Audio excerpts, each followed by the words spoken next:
Hello, everybody. Welcome to Life on Life's Terms. It's episode 63. My name is Kenny, and we got a good show ahead of us. We're going to get into living life as a little person, public speaking on bullying, how this individual got into media, some Xmas stuff, and some male stripping. But before we get into that juicy stuff, I got some bills to pay. So shout out to Liam Connolly at Connolly Law. For all your Canadian law, will, estate, and media issues, Google Liam Connolly Law. For all your counseling needs, such as addiction, family counseling, please Google adaris.ca. That's ADARS.ca. The famous Chris Suchet will be able to accommodate you through Skype or FaceTime for your mental health needs. Everybody, welcome. This is Mr. My name is James P. White. What's up, man? Pretty good. So I met this guy. I was walking down the street downtown Jasper Ave in Edmonton here, and it was a hot summer day, and I just got off the phone with Justin, the other co-host on the radio station, and then I seen you, and I'm like, this guy needs to come on the show. So I walked up to you and I pitched you, eh? Yeah, I kind of remember that. Actually, now that you bring up this story, I do actually remember that. So I do have a number of people that come up to me and just talk to me at random, just for, whatever, with being a little person, being in the media, doing acting stuff, all over the things. How tall are you? I'm 4 foot even. Yes! All my life I've been living short. I was always the shortest guy, and now it's like, I feel good.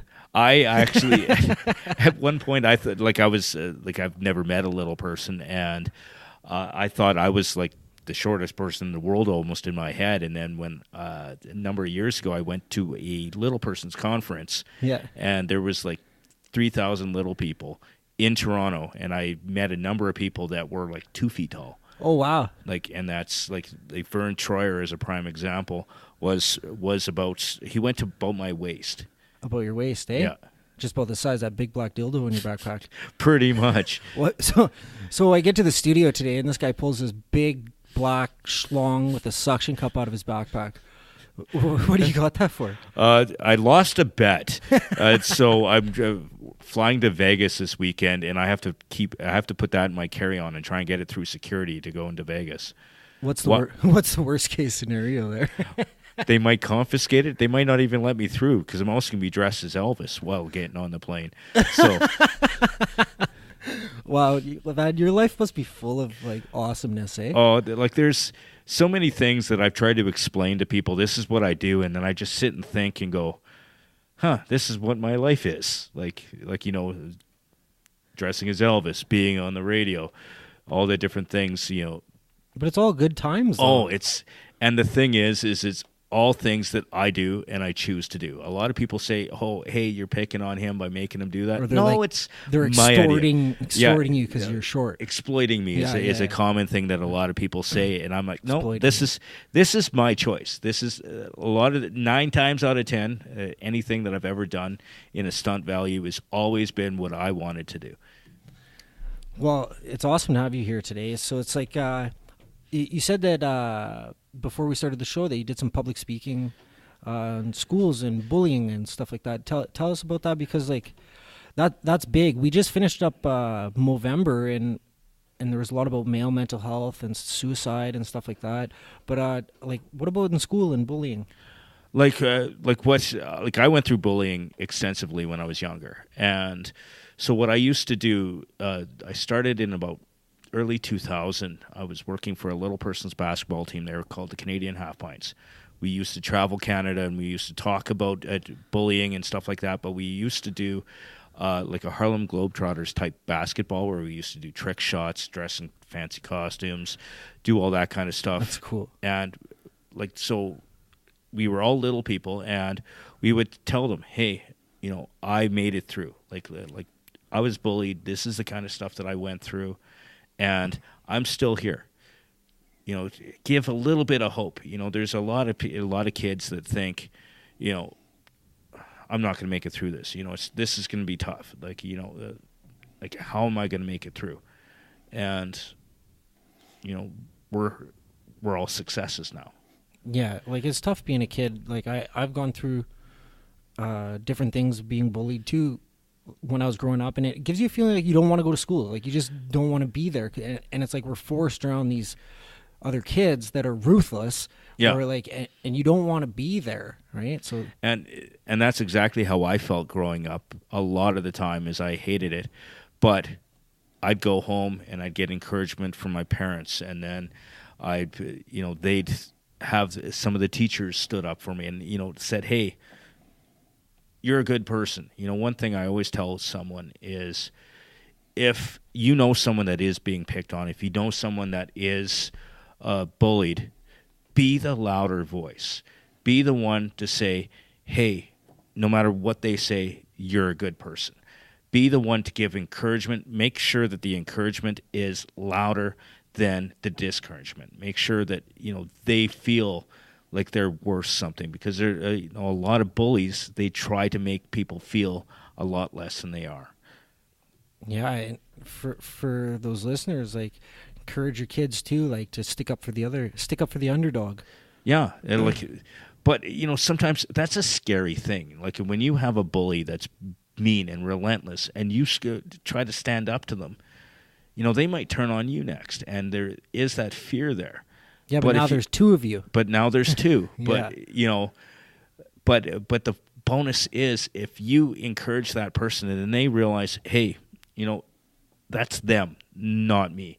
No matter what the bully says, that's their crap. That's not mine. That's, I'm who I am. I love who I am.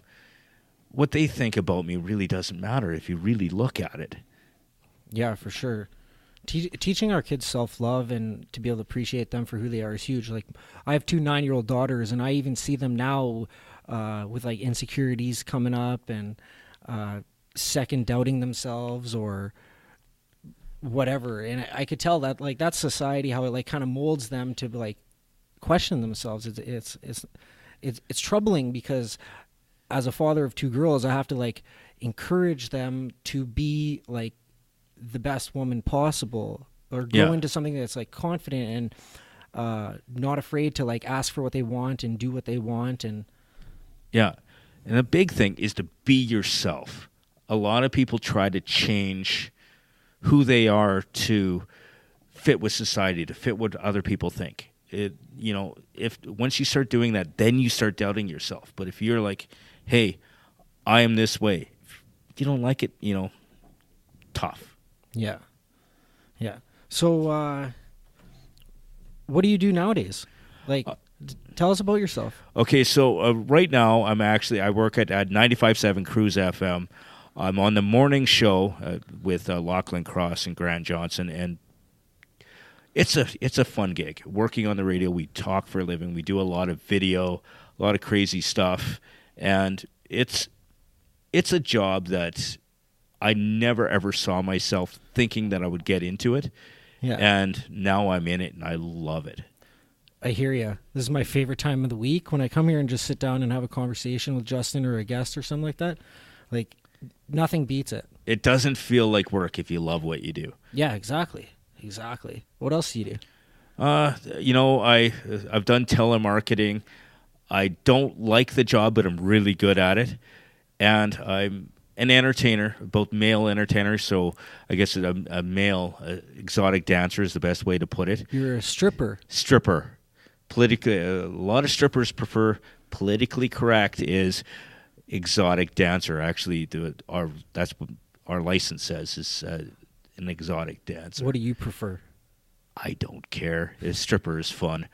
So completely nude? I normally don't. I'd normally go to G-string. Yeah? Yeah. Do you got a big package, James?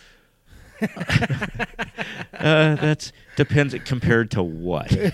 Compared to the dildo in my backpack? No. I'm short, so I just like, for my body size, I'm good. It's not quantity, it's quality, and how you do it. It's the love making that counts, eh? Exactly.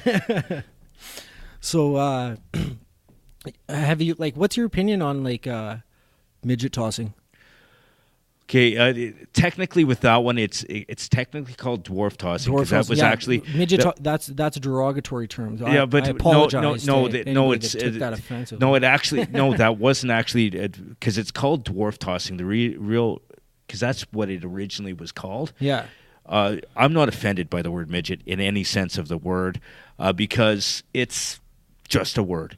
Like I'll walk through a mall or somewhere, and then I'll hear someone say, "Hey, look, there's a midget," and I'll turn to my buddy and go, "Where is this guy?"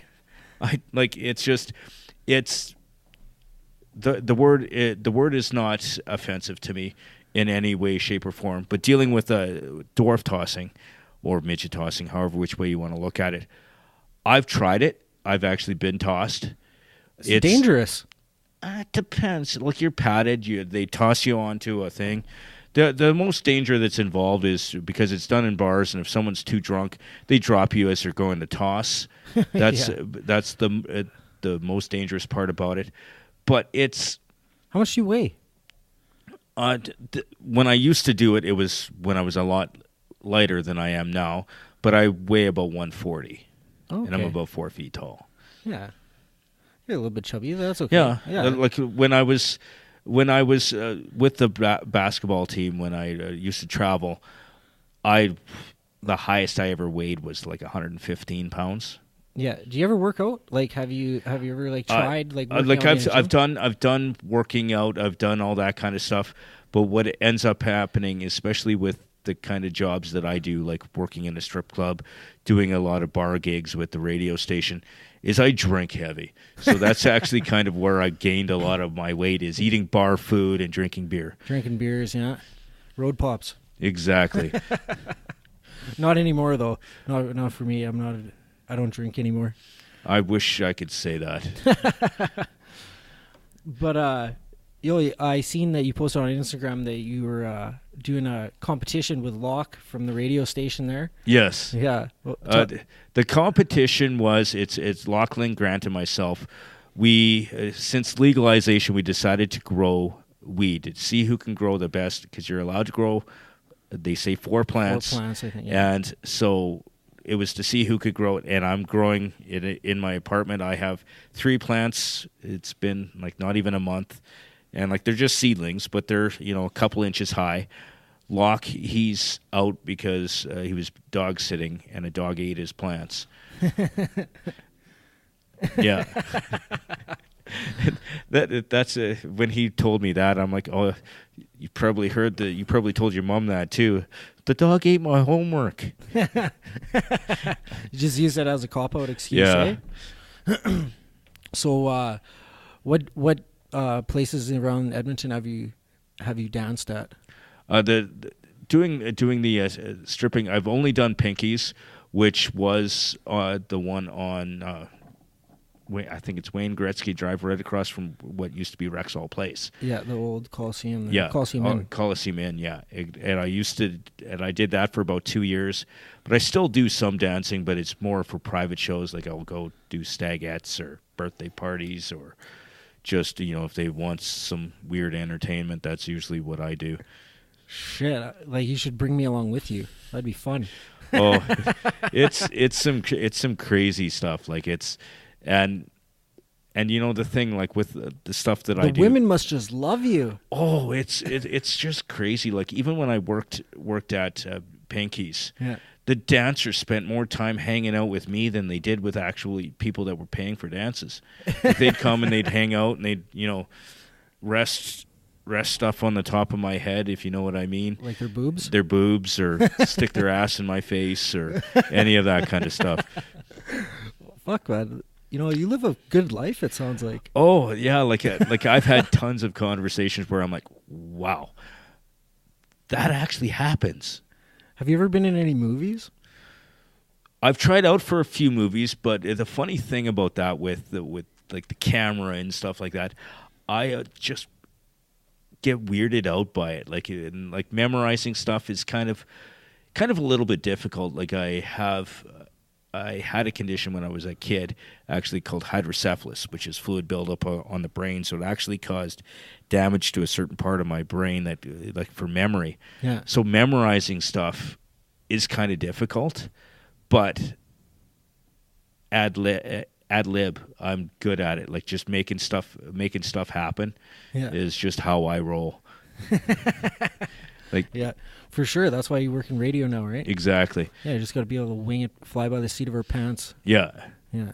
So, so tell me a story. Like, do you have any like this episode's coming out? We're pre-recording a little bit for. It's coming out. It's gonna be on December 20th. So it's gonna be right by Christmas. So Merry Christmas to everybody who's listening to this, and I hope you're spending a good time with your family. But do you have any funny Christmas stories? Like I get hired, or asked to help out at Christmas parties and stuff like that, dressed as an elf and stuff like that. And I don't know if it's really a funny Christmas story, but this one in particular I really like.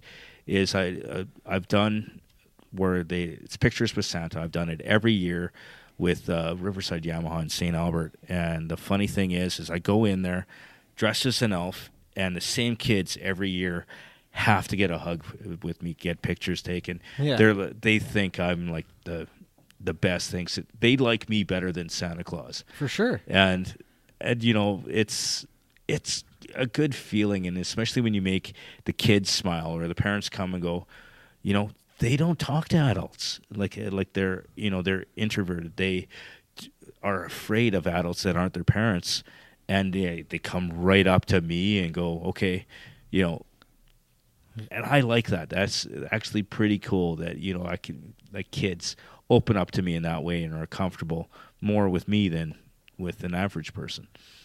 Wow, you know, that's kind of cool, man, because like right now I work at a nonprofit, and they do I just got asked to go to a school to just talk to them about a couple life experiences, just volunteer pro bono stuff. Yeah. But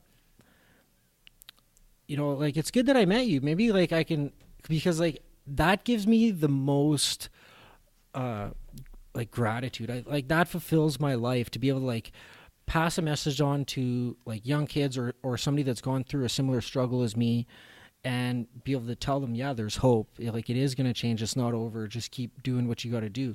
And now that I met you, shit, expect a phone call for that. Yeah, because you know the funny thing about that is, you know, like, and I've always ended every conversation like doing school or talking to kids and stuff like that, and go, hey, I'll give it to the parents or whatever. Hey, if they want to talk, here's my email address.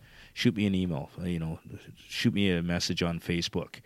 I love seeing letters and going, hey, my kid saw you at their school, or you were talking about this. Totally changed. You know, they've totally changed their whole attitude. You know, they feel better about themselves. You know, I've heard situations of kids stopping bullying because, you know, they heard, you know, some of the stuff that's, you know, been through and things like that. And those are the best things in the world, is to feel that and go, hey, you know, have a kid go, thank you. You know, that meant a lot to me. That is better than any money in the world. Oh, no, I know what you mean. It's pure gold. That's pure gold right there. 100%. Yeah, and it empowers you and like gives you energy, and it for afterwards, you know what I mean? Like, I went to a meeting the other day. On Mondays we have like these it's not an AA-NA meeting, it's kind of like a support group / like networking / whatever group where just random people can come to. It's free. Yeah. But there's a protocol and like a operation to it, so you don't just like go there and just talk shit and hear other people's war stories or negativity or anything like that, but you actually go there with real world problems and bring it up. You have 5 minutes to talk. We have this little like hourglass timer. You flip it over. Yeah.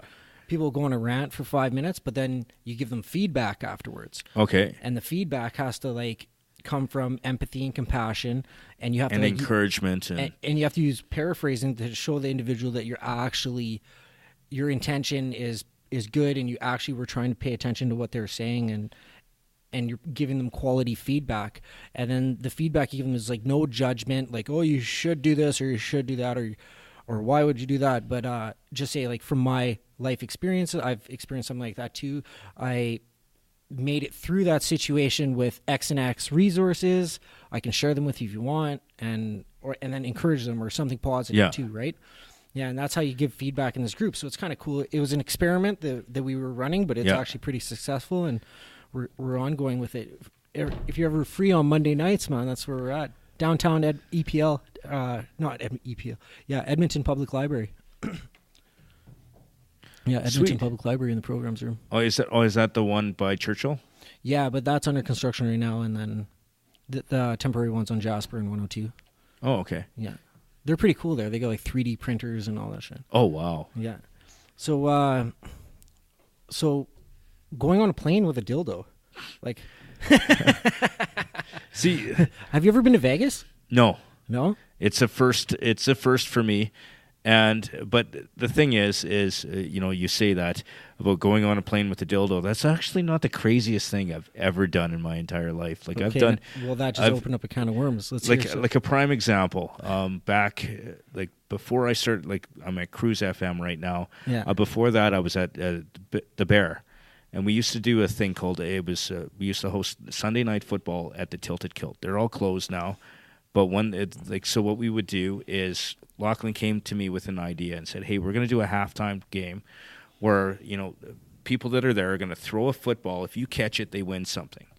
And I said to him, "Nah, I don't know. I really don't like that idea. I don't know how funny that is." He's like, "Oh, just think about it." Gone off the phone with him, said, "Okay, I got a bit," and called him back in about 2 minutes. I got a better idea. What if I run through the bar wearing a Velcro suit? They throw a football. If they stick to the suit, they win something. And we called it Velcro football. We did it for about 2 years until there was a complaint and the AGLC said we couldn't do it anymore. And people are like, "I can't believe they make you do that." And I'm like, it's 100% my idea. Like that's fun. The thing is in a situation like that, and you deal with people that are there to do it.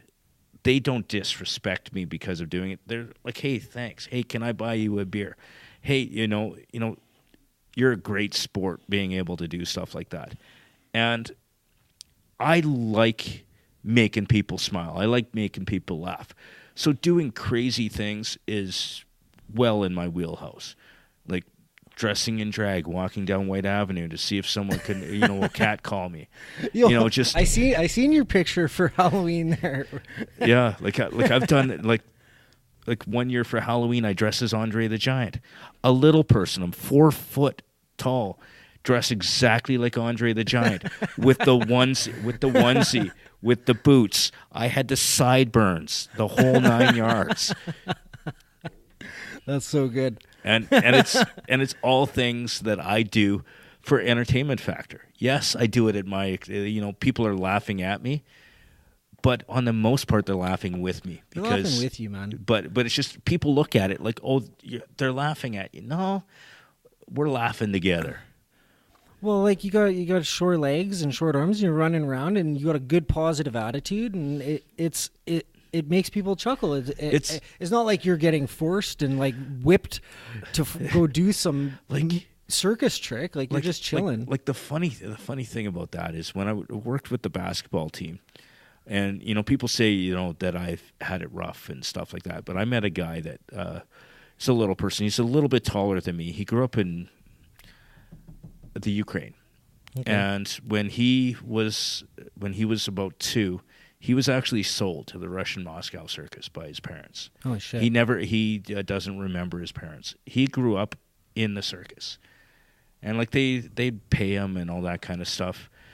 But he was like owned almost. He was basically owned, and then he became grew up, and then he was able to move on. But I look at that and go, I had it good. Yeah. And I've met a lot of little people that have had physical struggles, like back problems and leg problems, and in wheelchairs and other medical things. And I have very little medical issues at all. Healthy as a horse. Yeah. a drunk horse, but yeah, still. One of those tiny ponies. Exactly. But it's just... It just depends on how you look at it. There's always there's always good and bad with everything. Even average-sized people have their problems. Yeah. You can look at your problems like they're huge, or you can look at it and go, there's a solution to this. You can go in and go, look at my problem, or go, okay, this is my problem. This is what I'm going to try to do to fix it. This is what I'm going to make good out of it. Yeah, man, you got a good attitude. Life's too short. You have to have fun. Absolutely. Absolutely. There's no such thing as problems. There's only possibilities. Exactly. Yeah. That was Sadhguru. Sadhguru that said that. So let's take this off course here just because, it's Christmas. Are you, like, spiritual at all? Spiritual? Yes. I'm very, like, before I moved to Edmonton, I used to was the assistant youth pastor at my church, so I used to write a lot of sermons. I used to do a lot of. I'm very strong in my beliefs. I know that there's, a reason for everything. Yeah. That faith in itself has given me strength when dealing with tough stuff, because whatever doesn't kill you makes you stronger, right? There's like. The tough stuff that I've been through has actually put me where I am today. Me being bullied has given me the attitude to join the basketball team that talked about bullying. And in doing that, I ended up, when I quit there, I looked for a job. Someone said, hey, do you want to come work in Edmonton as a telemarketer? I'm like, sure. And then just went from there. If I hadn't been bullied, Where are you from, James? I grew up in Tabor. Tabor Corn. Yeah, Tabor Corn. For those who don't know where that is, it's south of Calgary. It's near Lethbridge. Okay. I never knew where it was. I just knew Tabor Corn. Yeah, it's 2.5 hours south of Calgary. Just really ignorant. Great corn. I don't eat any other corn on the cob other than Tabor corn. Yeah, but you're biased. I'm very biased. I grew up there, and I don't. None of my family are corn farmers, but it's just, nothing better. That's a pretty sick shirt you're wearing. Is that Mortal Kombat? Yes. I want a Mortal Kombat shirt. That's pretty sick. I just did a dragon tattoo for somebody the other day, and that reminded me of that. Oh, okay. So, right now, like, I feel that, being here with you is like a really good opportunity for, anybody that's listening who has like kids or something that's involved in bullying, that they're going to benefit a lot from that, right? Yeah, because the thing is the most important thing when being bullied is you're not alone, right? You have your family, you have your friends, and you can't hide it. There's so many times where kids just, hide it, and they don't tell anybody. They don't ask for help. They think, okay, it must be something I did. Maybe I deserve this. And it's not true. Well, how could a kid deserve it? They're a kid. But, like me, for example, when I was growing up, people would bully me or make fun of me or call me names or do whatever. I'd snap back. I'd call them names, and they'd do something to me, and then I'd retaliate, and then it just snowballed from there until it got to the point that I was beat up to the point of being put in the hospital. Holy shit! And then I started to think, oh, maybe it's because I reacted, because I did that maybe I did deserve it. Maybe it was my fault. And then I realized, no, nobody deserves that. But in understanding that nobody deserves that, including myself, gave me the strength to walk away. Gave me the strength to go, no, I'm not reacting to this. I'm not dealing like this is you, not me. If people are going to laugh at me, let them laugh at me. I'm going to just, I'm going to be the bigger person. I'm going to be the one that has the courage to stand up for myself, even if it means walking away. Stooping to their level and bullying back and, retaliating, whatever. That's almost getting onto the same level as them. But having the courage to go, I don't have to put up with this, and they make fun of me for walking away. Oh well, Yeah, for sure. It's like tools that we have that we use in certain like high stress moments, like sort of like cognitive behavioral therapy, where you just kind of process what they said and don't react to your emotions, but choose a logical answer and choose a logical action for yourself to take, like walking away from a situation. And making a joke out of it is always fun too. Like someone will say, tell me a joke that's kind of offensive towards little people, and I'll say, well, if you think that's funny, do I got one for you? And I'll tell them something different, and then what are they gonna do? Like, yeah. So like, is there any like government benefits for being a little person? Can you like claim anything? I'm told you can. Yeah. You don't leverage it? Not at all. No. Like I've met a lot of little people that get subsidies for like a disability benefit because they're they find it difficult to find a job, or there's other, but some of them have more physical problems that I don't have. What's it called? The handicap sticker for a vehicle. I can, but I don't. I never really found it necessary. Is there like, would you use pedal extensions? Like there's a couple of different ways you can do it. It kind of depends. I think probably in my case, because my legs are shorter and they don't reach off the seat very well, I would probably have hand controls for the steering wheel, like very similar to what someone who doesn't paralyzed would. Or you can have extensions on your gas and brake as well. I put together some questions before I asked. Have you ever been in any pornos? No. No? I've never done that. I've been asked. I actually was. I thought working at Pinky's for sure you'd be in a porno. No. Oddly enough, dealing with that, one thing that just messes with my head 24/7 is women, and like it's one of those things. I'm very timid around women unless I'm drunk, and it's kind of weird that way. So yeah, one of our previous episodes is on sober sex. You should check it out.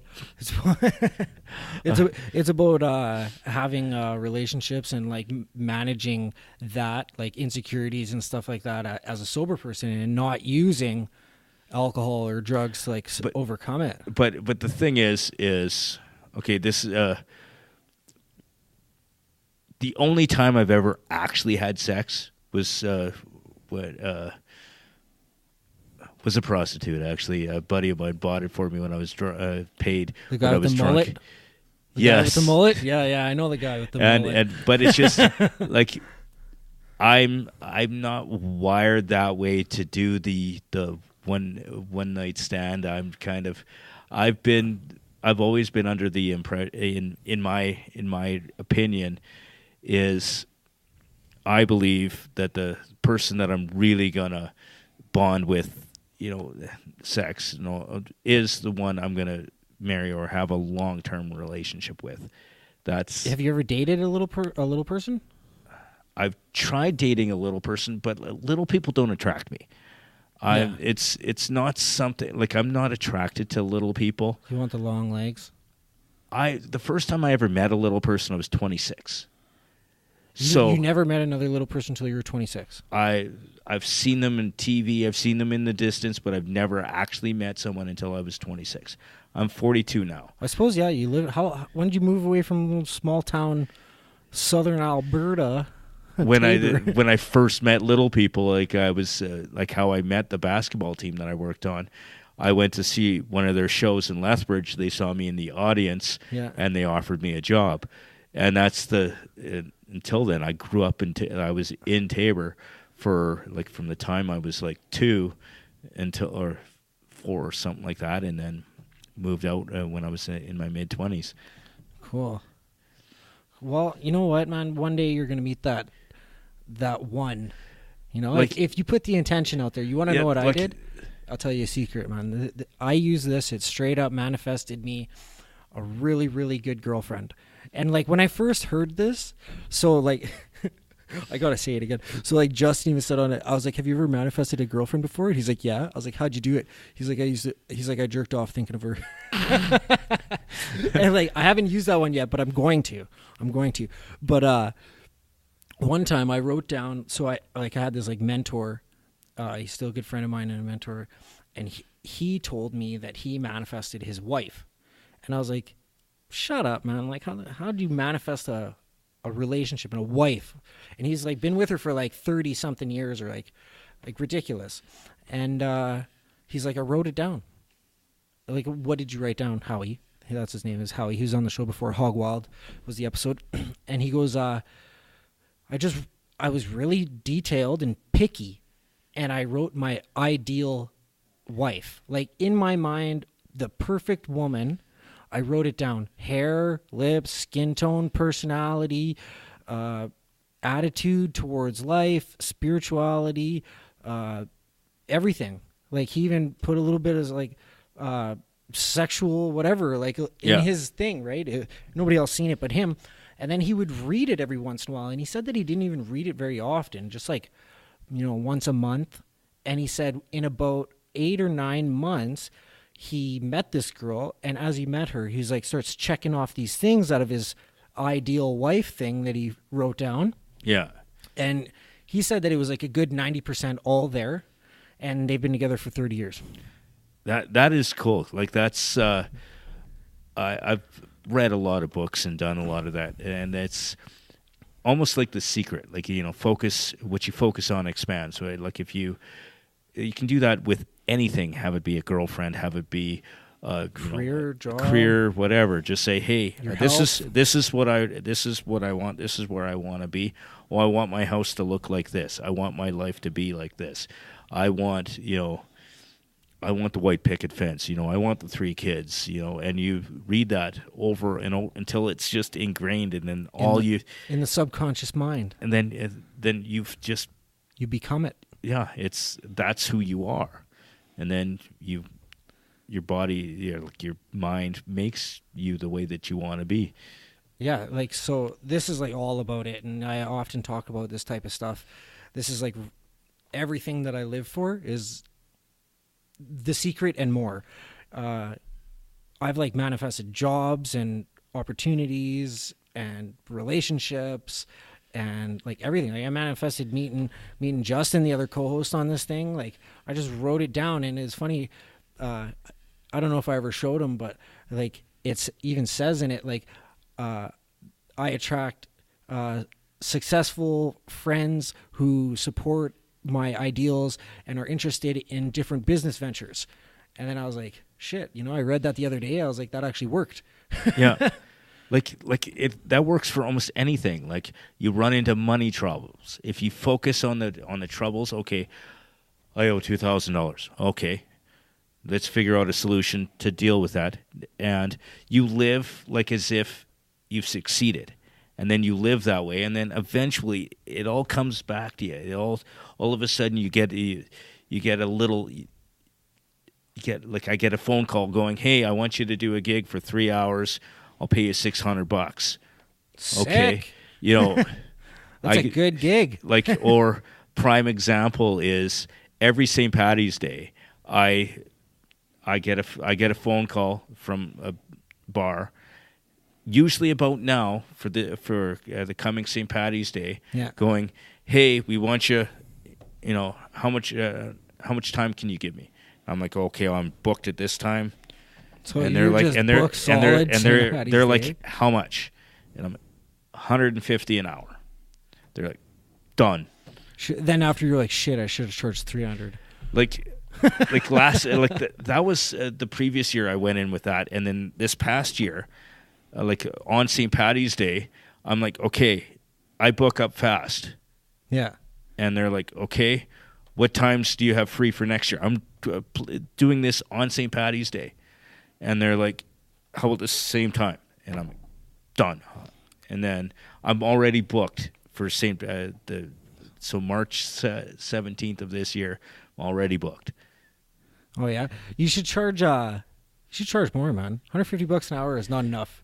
Oh, but it's just, but with that, like it's, I do to people that I don't like, first time people or stuff like that. Like the $150 an hour is also includes them if they have multiple locations. They drive me around. They give me food. They cover my booze. Like there's a little bit more in there than that because, and I know that, they do. If it's a new person, I always go two plus. What's the most you've ever made shaking your ass in a G-string? Okay, so one night, one night alone, including on stage and the VIP dances that I did, I made about $1,100. Wow, I'm in the wrong trade here. I need to like it was the Friday, Saturday. I was like just taking it in. Oh man. How'd you get into that? That's a weird story too. So what ended up happening is back when I worked at the Bear, someone called in and talked to a friend and said, "Hey, did you know how to get a hold of James? We want him to do come out on a party with us. It's a bunch of women for a stagette." And he's like, "Okay, I'll put you in touch with them." And then I talked to them, and I had no idea I was stripping. I had no clue. I thought it was just like a theme thing. They said wear a suit. It's me on a party bus with 21 women, and if I didn't start taking my clothes off, they were going to take them off for me. Like it was that like one of them still has one of my T-shirts. Like I had you got skinned down, man. Yeah, it was the best night of my life. It was awesome. And then I started, and then people started talking about it, and then people are like, "Hey, will you do my stagette? Will you do this, or will you do that?" And I'm like, I don't get a lot right now. Like I get probably now a your couple shit's gonna blow up, man. Now it's I get like summer and spring and summer is huge. I probably get this past summer I had about 5 or 6. And it's fun stuff, and they're like, and I can't dance to save my life. Like I have about as much rhythm as a houseplant. Like, but it's just I have fun, and I'll grind up on people. Did like this at this one I was doing, and she was sitting in the chair, and I did a handstand and flipped over. And my feet were on the arms of the chair, and shaking your little ass in her face. No, on her legs, and I was kind of like reverse humping her, and then got on the arms of the chair, and then shaking it, and at one point one of the girls said to me, "I kind of feel kind of awkward," and I'm like, "You're awkward. I'm the one that's half naked." Like I'm the one that's wearing is black socks and a G-string. What do you call a Mexican little person? I don't know.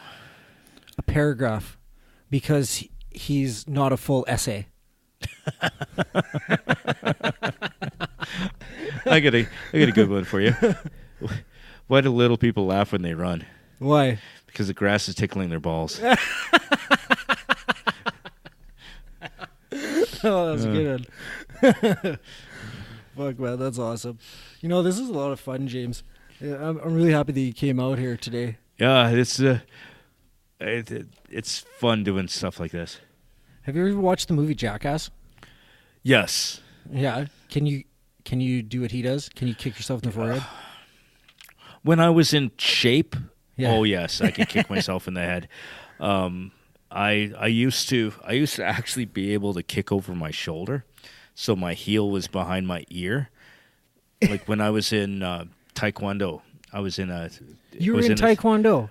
I've been in various different martial arts since I was like really young, and when I was in Taekwondo, I was actually in a sparring tournament where I did something, and I actually got penalized for it because it was something that they don't teach. Yeah, is I went in and I kind of backfisted the guy in the stomach because he was a taller guy, and he reached forward. I grabbed his head, so his head was right beside mine. Yeah.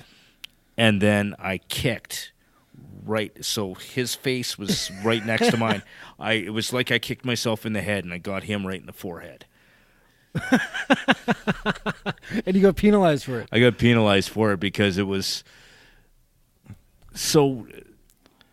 It was not something that they teach. It's weird how that goes. Is because like 9 times out of 10 when I in the various different martial arts I've been in and the various different things that I've done, I always do things differently than everybody else. Yeah, you have to. I adapt everything. So from being able to kick over my head, I've done things like when I was in a lot better shape, I used to be able to do cartwheels really easy. So I'd do a cartwheel, land on somebody's toe, and then give them a shove, and then they'd fall over because I'm standing on their toe, but they don't see it coming because I'm doing a cartwheel, or I'll do a cartwheel with someone behind me and catch them in the chin or in the junk. It depends on how tall they are. So I bet in your later years of your career that you've obviously disclosed that you've taken part in a lot of wetting your whistle, but like what are like some of the most fucked up stories you've ever had? I just want to like juice it right up for the listeners before the show's over. Okay, so there was one time I was drinking and we were at the fights, and my buddy I was with, Robbie, I was doing doubles of something. I was just pounding back the shots, and I get back to the bar, and I was cut off by that point. They had me sitting at the bar, and I was just drinking water. And then someone would say, hey, and this was before I had my stripper's license, before I even thought about dancing on stage, get on stage and do something dumb. And so I put on candy panties over my pants, and I was on stage doing crazy stuff, and I don't remember any of this. I go home, I go home, and they're like, no, you're not going home. But I ended up staying at a buddy's place. Ended up going back to the bar, and they're like, hey, do you remember when you were on stage? And I'm like, what are you talking about? And he pulls out a video of me dancing on stage. I'm holding the pole, and it looks like I'm humping the stage. And then I switch from doing that, and then it looks like I'm giving the stage a blowjob. And then I was moving my head, and it was just, and I don't remember any of that stuff. Don't drink. That's what happens. It's just know where you need to stop. Like before you start. Like. When you're doing shots, it's maybe not a good idea if you're 4 feet tall, 110 pounds, to do 5 shots of tequila back to back and then chase it with a double rye and Coke. Strange stuff happens. What's the worst place you've ever woken up? At Robbie's place, actually. He's got 3 stripper poles in his house. That was the thing, because I woke up and there was a number of people there. Everybody was sleeping on the couch, and I woke up and there was bright lights around me. And I woke up and I'm looking, and I'm on a hard floor, and then there's a stripper pole right here. I was on the platform right underneath one of the stripper poles in his living room. In his living room, yeah. And his coffee table is like a light up stage from like what's that movie with John Travolta? Saturday Night. The disco one? Is that Saturday Night Fever, I think? Yeah. So how the stage lights up different colors that he's dancing on. That's the stage that this guy has for his stripper poles. And I woke up on the bottom of that. And I'm like... I think I even woke up there once. Like twice. And yeah, and you wake up and you go, how did I get here? And then... yeah. Oh, shit. Like there's been some crazy stuff like that, especially with him. It's... You never know what's going to happen. Well, shout out that guy. I don't think he's listening to episodes, but love you, buddy. So we're pretty much out of time here for the show. James, it was awesome, man, to have you out here, and like I can't wait to go hang out with you. Like, let's go tear it up. Like, hey, what can go wrong? Yeah, I want to come check out your plant. Check that shit out. Check out the weed. Yeah. In my apartment, they called a Den of Sadness on our show. Because I have it's just me that lives there. I have no pictures on the wall, no nothing. So they call it the Den of Sadness. So my strain of weed I'm going to call it is the Weed of Sadness. I'm going to get you a picture for your house, bro. The only problem I have with putting pictures up, and then I have to stand on a ladder, and I don't do well with heights. Come over, help you out. Okay, thanks everybody for listening. Hope you had a good laugh like I did. I busted my gut a couple times. Please subscribe and like and share with all your friends. You can find our after the show blogs on the website www.lifeonlifestermspodcast.com. You can become a Pride member as soon as convenience. Drop us your email, we'll hit you up. And y'all come back now, you hear?